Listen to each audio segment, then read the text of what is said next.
Hi అండి. నమస్తే. ఒకరోజు భర్త తన భార్యతో మాట్లాడుతూ, అక్కని, అన్నయ్యని, వాళ్ళ పిల్లల్ని, ఇంట్లో మిగతా కుటుంబ సభ్యుల్ని కలిసి చాలా రోజులైంది కదా! రేపు అందరినీ ఇంటికి భోజనానికి పిలుద్దాం అనుకుంటున్నాను అంటాడు భర్త. ఆ! సరే చూద్దాంలెండి అంటూ నసుగుతుంది భార్య. సరే. అయితే రేపు మధ్యాహ్నంకి మంచి భోజనం తయారు చెయ్యి అంటాడు భర్త. తర్వాత రోజు భర్త ఆఫీస్‌కి వెళ్ళి మధ్యాహ్నం తిరిగి ఇంటికి వస్తాడు.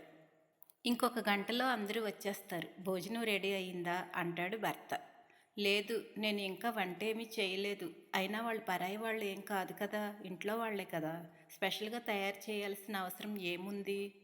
ఇంట్లో ఏముంటే అదే తింటారు అంటుంది భార్య. ఆ మాటలకు భర్తకు కోపం వచ్చి, నిన్ననే నువ్వు ఈ మాట చెప్పి ఉండాల్సింది కదా!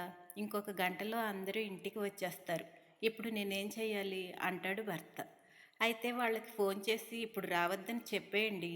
అందులో ఏముంది? వాళ్ళేం పరాయి వాళ్ళు కాదు కదా! మీ వాళ్ళే కదా! అని మొహం చిట్లించుకుంటూ అంటుంది భార్య. భర్త కోపంతో ఇంట్లో నుండి వెళ్ళిపోతాడు. కొంతసేపటి తర్వాత డోర్ బెల్ మోగుతుంది. భార్య తలుపు తీసి తన పుట్టింటి వారిని చూసి ఆశ్చర్యపోతుంది.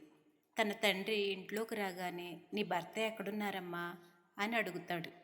కొంచెం సేపు ముందే బయటకు వెళ్ళారు నాన్న అంటుంది. అల్లుడు గారు నిన్న ఫోన్ చేసి అందరినీ భోజనానికి ఇంటికి రమ్మని పిలిచారు. కానీ మమ్మల్ని పిలిచి నీ భర్త ఎక్కడికి వెళ్ళారు అంటాడు తండ్రి. ఆ మాట వినగానే భార్య కంగారు పడుతూ ఇప్పుడు అందరికీ భోజనం ఎలా పెట్టగలను అని ఆలోచించడం మొదలుపెట్టింది. దాంతో తన భర్తకు ఫోన్ చేసి, ఫోన్లో నువ్వు మా పుట్టింటి వారిని భోజనానికి పిలుస్తున్నావని ఎందుకు చెప్పలేదు అని భర్తను అడుగుతుంది భార్య. ఎందుకంటే నేను మీ పుట్టింటి వారినైనా మా వారినైనా అందరూ మనవాళ్ళనే అనుకుంటాను అంటాడు భర్త. దయచేసి నన్ను క్షమించండి. ఫుడ్ పార్సల్ తీసుకొని రండి.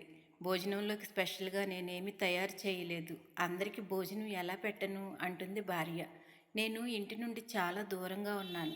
అయినా పరాయి వాళ్ళు ఏం కాదు, నీ వాళ్లే కదా! ఇంట్లో ఏమి ఉంటే అదే వాళ్ళకు పెట్టు. నీకు కూడా ఒక గుణపాఠం అవుతుంది. వారిని కూడా గౌరవించటం నేర్చుకో అంటూ ఫోన్ కట్ చేస్తాడు భర్త. పుట్టింటి వారితో పాటు మెట్టినింటి వారిని కూడా సమానంగా చూడగలిగితే బంధాలు బలపడతాయి. Please like and subscribe my channel.